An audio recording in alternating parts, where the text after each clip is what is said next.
माननीय राघव चड्ढा जी 6 minute. Sir, क्योंकि मैं सदन का सबसे युवा सदस्य हूं, मैं अपना दायित्व और अपनी जिम्मेदारी नहीं निभाऊंगा अगर मैं आज इस देश के युवाओं का सबसे ज्वलंत मुद्दा जो है उसे ना उठाऊं। हेलो, हाय, नमस्ते, सत श्री अकाल, अस्सलाम वालेकुम एंड राधे राधे जी। आप सभी को तहे दिल से आशा करता हूँ कि आप सभी बढ़िया हो और हम आपके सामने हैं। तो चलिए आज एक हम ज्वलंत मुद्दा, युवाओं की मुद्दा, बेरोजगारी की मुद्दा पे बात करेंगे। आज हम राघव चड्ढा जी को सुनने वाले हैं। पढ़ा लिखा बंदा है यार, आम आदमी पार्टी से नेता है, बढ़िया बोलता बंदा, मस्त युवा नेता है, जनता के लिए बोलता है, सबसे पहले युवाओं के लिए बोलता है। तो भाई ऐसे बंदे को हम सलूट करते हैं और बहुत धन्यवाद करते हैं। तो चलिए बिना कुछ बोले हम इनकी सुनते हैं, क्योंकि इन्होंने बोला है, हमारे पास लफ्ज़ ही नहीं है। इन्होंने जो बोल दिया ना, हमारे सब लफ्ज़ हैं, हम ही युवा के, जनता के लफ्ज़ हैं, तो हम क्यों बोले फालतू। फिर हम चलिए बाद में बात करेंगे अपनी। चलिए फिर देखते हैं इनको। सर, इस देश में दो शिक्षा व्यवस्थाएं हैं। एक शिक्षा व्यवस्था है अरविंद केजरीवाल जी की शिक्षा व्यवस्था, जिसमें दिल्ली में वर्ल्ड क्लास स्कूल बनाए गए, बढ़िया करिकुलम, क्वालिटी एजुकेशन दी गई और एक शिक्षित भारत का, शिक्षित राष्ट्र बनाने का सपना लेकर आम आदमी पार्टी, अरविंद केजरीवाल जी आगे बढ़े। एक दूसरी शिक्षा व्यवस्था है सर, जिस शिक्षा व्यवस्था में परीक्षा शिक्षा माफिया जन्म लेता है, जिसके तहत आज लाखों बच्चों का भविष्य अंधकार की कागार पे खड़ा है। मैं बात कर रहा हूं नीट यूजी और यूजीसी नेट, जिसमें कुल मिलाकर करीब 35 लाख बच्चों का एग्जामिनेशन हुआ। हमने देखा, देश भर में देखा कि कैसे उस एग्जामिनेशन को पेपर लीक हुए, क्या उसमें माफियाओं का राज रहा और कैसे इन 35 लाख बच्चों का भविष्य आज अंधकार की कागार पे खड़ा हुआ है। वो 35 लाख बच्चे आज इस संसद टीवी को देख रहे हैं इस उम्मीद से कि शायद उनके अधिकारों की, उनके हकों की बात होगी। भारत देश एक बहुत युवा देश है। भारत की 65% आबादी 35 साल से कम आयु की है। मैं आपको बताना चाहूंगा कि इस दुनिया के सबसे युवा देशों में भारत आता है, जहां जापान की पॉपुलेशन की औसत उम्र 50 साल है, इटली की 48 साल है, जर्मनी की 46 साल है, यूनाइटेड किंगडम की 40 साल है, चीन की 40 साल है। जहां विकसित देश बूढ़े होते जा रहे हैं, भारत देश जवान हो रहा है। भारत की औसत उम्र आज मात्र 29 साल है। लेकिन हमने इस युवा भारत के लिए किया क्या?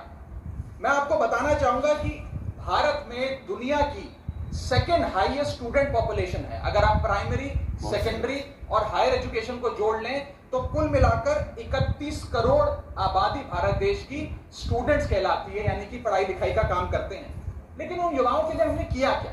मैं बताना चाहता हूं कि इस व्यवस्था ने, सरकार ने उन लोगों के लिए क्या किया।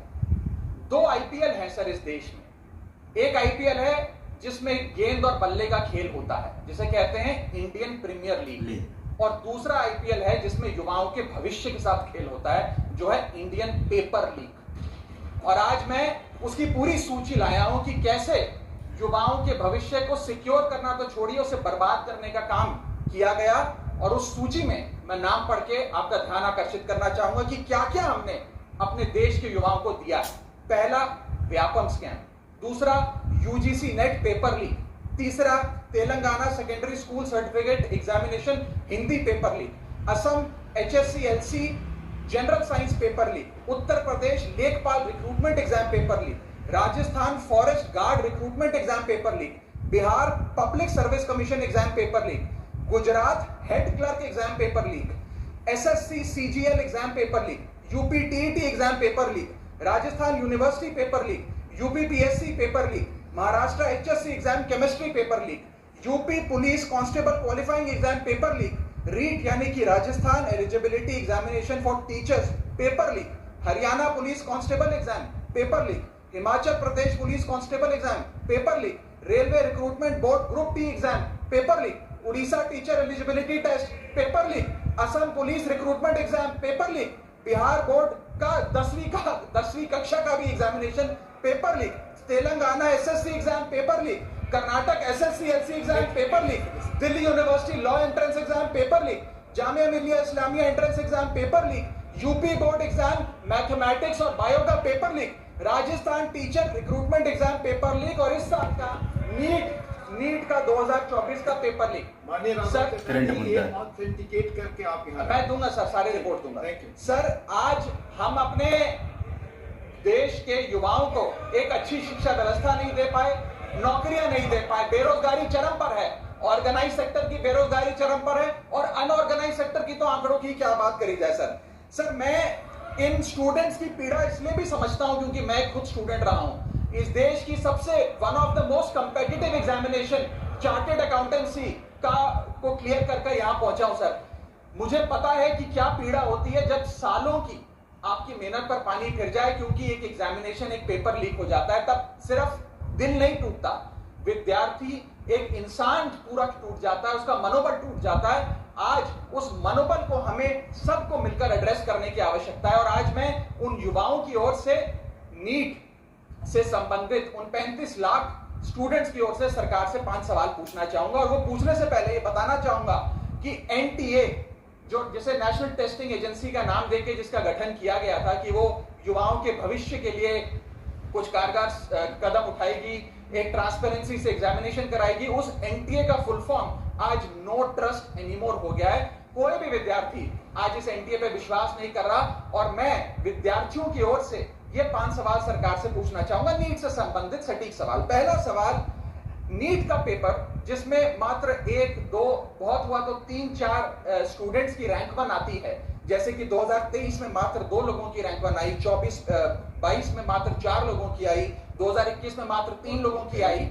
जब इतने कम स्टूडेंट्स की रैंक 1 आती है तो इस साल 2024 के नीट के पेपर में कैसे 67 बच्चों की रैंक 1 आ गई, जबकि फैकल्टी और टीचर्स ये मानते हैं कि बहुत मुश्किल पेपर था। सर, मेरी पार्टी का समय बचा हुआ है सर, प्लीज मेरे को 2-3 मिनट दे दीजिए सर, 4 मिनट 5 मिनट भी नहीं है सर, वक्त दे दीजिए please conclude with in sir 1 minute conclude other sir, वक्त ऐसे मत दीजिए कि ठीक लगे बोलने वाले को सर, माइक वक्त ऐसे रोका मत जाता दीजिए है। कि ठीक लगे, बाकी जो आपको ठीक लगे देख लो। सर, मेरा दूसरा सवाल, कैसे मैथमेटिकली इम्पॉसिबल नंबर स्टूडेंट्स के आते हैं?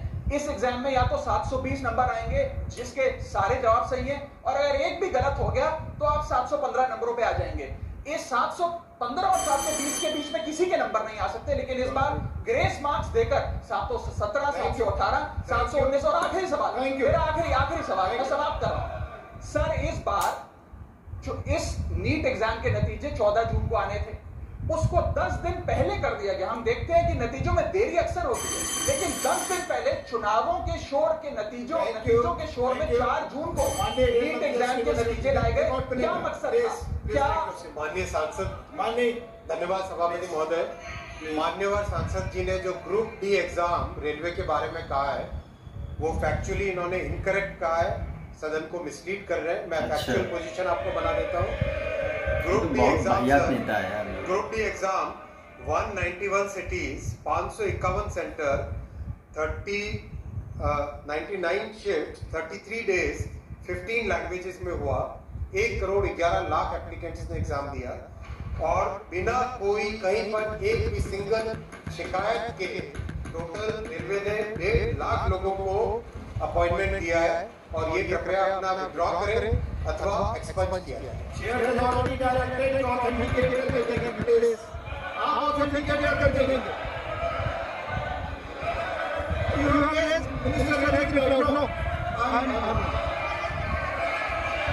It's not debate, sir. No debate. No debate. The point here clarified it. No. आप राइटिंग में दे दीजिएगा। I have already told you. Authenticate. There is no. देखो यार, ये राघव चड्ढा युवा नेता हमारा आम आदमी पार्टी से और पढ़ा लिखा बंदा, सीए किया हुआ यार, चार्टर्ड अकाउंटेंसी, बहुत टफ होता है यार। तो अब ऐसे बंदे युवा की बात लोकसभा, विधानसभा, जो भी सभा हो उसमें ना उठाए तो अब किस बात की वो हो? वैसे तो कई सारे इस बार युवा चुन के आए हैं, लोकसभा में, विधानसभा में आए। लेकिन कितने मुद्दे उठाते हैं। लेकिन इस बार विपक्ष बिल्कुल फुल तैयारी में है। उधर लोकसभा में राहुल गांधी, अखिलेश यादव, महुआ मोइत्रा और भी कई नेता हैं, ऐसी बात नहीं है। और विधानसभा में इधर तो राघव चड्ढा जी को मैं धन्यवाद देना चाहूँगा कि आपने युवाओं के लिए बोला, उनकी पीड़ा को समझा, उनकी पीड़ा को सदन में रखा। लेकिन आपके रखने का तरीका बढ़िया था, लेकिन जो हमारे वहाँ उपसभापति थे, मुझे लगा कुछ इंटरेस्ट हैं सुनने में, कुछ नहीं है, क्योंकि चुने तो बीजेपी के हाथ हो गए हैं। तो मैं ज़्यादा इस पर टिप्पणी नहीं करूँगा, लेकिन हाँ, उनको इंटरेस्ट नहीं दिख रहा था मैं सुनने में कि आ रहा मज़ा उनको। खैर, ये युवा की मुद्दा थी, पेपर लीक का मुद्दा था, हम युवाओं का मुद्दा था। तो हम आपको फिर से धन्यवाद करेंगे। और प्लीज़ एक और रिक्वेस्ट है कि आप ऐसे बोलते रहें, हम लोग आपके साथ हैं। युवाओं की जो बात करेगा, बेरोजगारी की जो बात करेगा, पब्लिक की जो बात करेगा, किसान की जो बात करेगा, लोग उसके साथ हैं यार, चाहे आप जिस किसी भी पार्टी में हो, चाहे जिस किसी भी पार्टी में हो। तो चलिए, हम तो चाहते हैं भाई ऐसे नेता सदन में जाएं जो हमारे लिए बोले, हमारी बात वहाँ पर रखें, हमारा कुछ भला हो जाए। बाकी धन्यवाद ऐसे नेताओं को। तो चलिए, मिलते हैं फिर से कुछ खास वीडियो में मिलेंगे, जो हमारी नेक्स्ट वीडियो कुछ एंटरटेनिंग, खास, इन्फॉर्मेटिव होगी। तब तक लिए स्वस्थ रहिए, मस्त रहिए और राधे राधे जी।